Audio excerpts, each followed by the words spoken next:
Hi, I'm Rob Nunnery, and this is The Short List. And this week's episode and article is called Three Pools. When I was 12, I was playing ping pong at the Deer Run Pool in Conyers, Georgia, where I grew up, with my shirt off, as any kid would. And I remember a kid coming up to me and asking if I had chickenpox.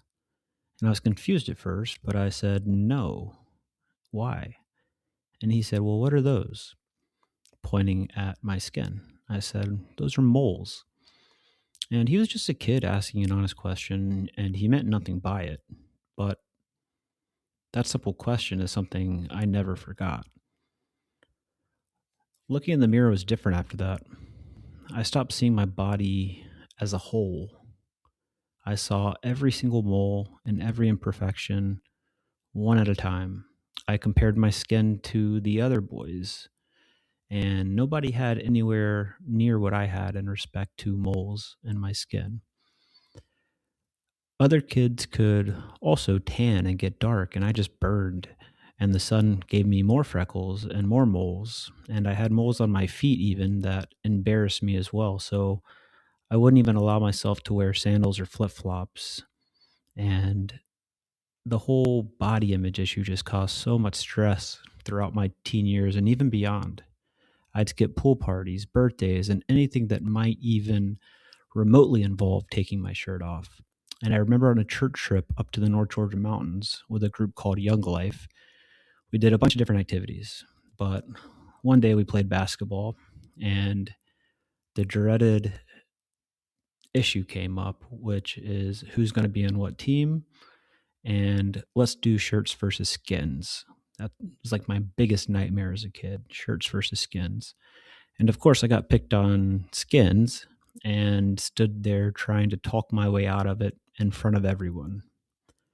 In high school, I'd never allow myself to change in the locker room in front of other people. I'd always use a bathroom stall. On the tennis team at UNC Asheville in my college years, everybody at practice would practice with their shirt off, and I never did. I remember the exact moment I decided and realized that I would never be able to get married. We were driving from our house in Conyers into town. I was still 12 years old, and we were probably going out to dinner. I was sitting in the back seat of the minivan thinking, my body is so different that I don't know if there's ever going to be somebody who can love me with this. I'm never going to be okay showing somebody my body, and you have to do that if you're married. So I'm never going to be able to get married.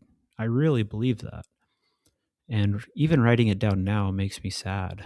I was a kid sitting in the back seat deciding what the rest of my life would look like because of the skin I have on my body.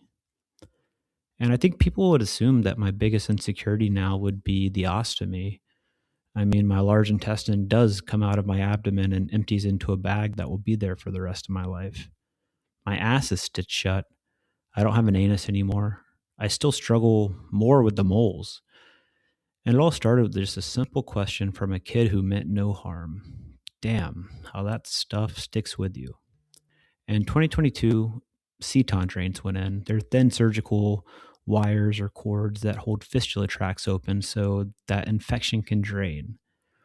The last time I got into a pool or hot tub with other people was early 2023. I was training at Tyson McGuffin's place in Idaho for pickleball before the season started.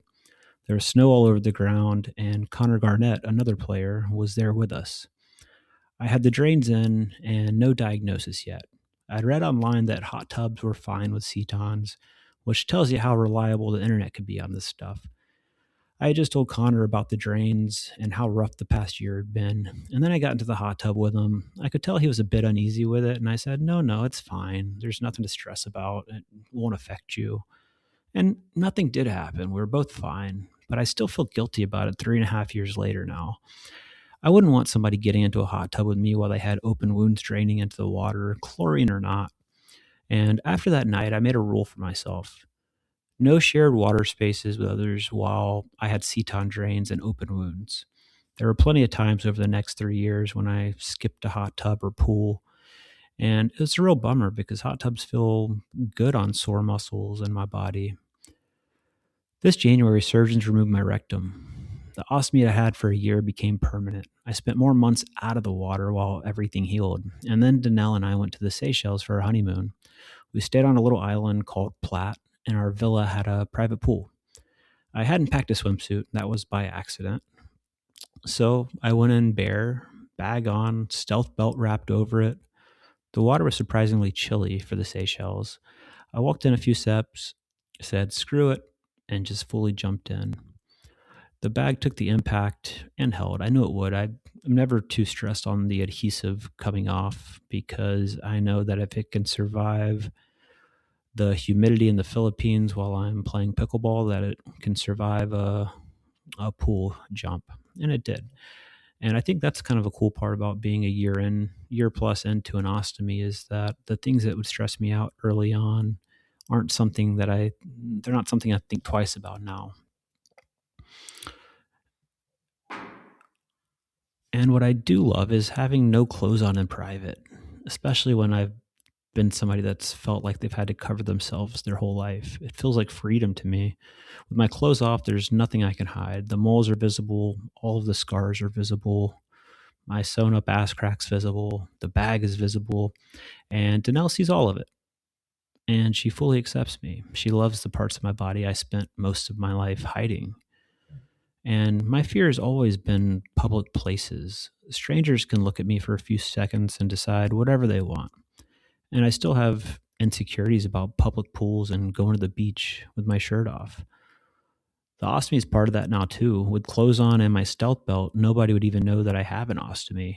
If I'm shirtless, everybody would see it. And I can say I'm comfortable with my ostomy, but I don't fully know yet because I haven't let strangers see me with it. I was naked in a pool on my honeymoon. Married. Every piece of that sentence is something the kid in the backseat at 12 years old had completely ruled out. There is somebody who can love me with this. A kid asked me a simple question 29 years ago at the neighborhood pool. And if I'm honest, I still hide from most people. With Danelle, I'm finally learning to love what I've been hiding. That's this week's episode and article of the shortlist called The Three Pools. I just want to give a shout out to Stealth Belt, who I did mention in the article, because they let me live my life fully. I'm able to keep my ostomy bag tight and secure to my body. Under my clothes, I'm able to play pickleball, paddle, swim, play golf. Their slogans, go anywhere, do anything. And by God, I'm going to keep embodying that the best I can. So thank you to Stealth Belt for sponsoring this episode. And until next week, I'm Rob Nunnery. You're listening to The Shortlist.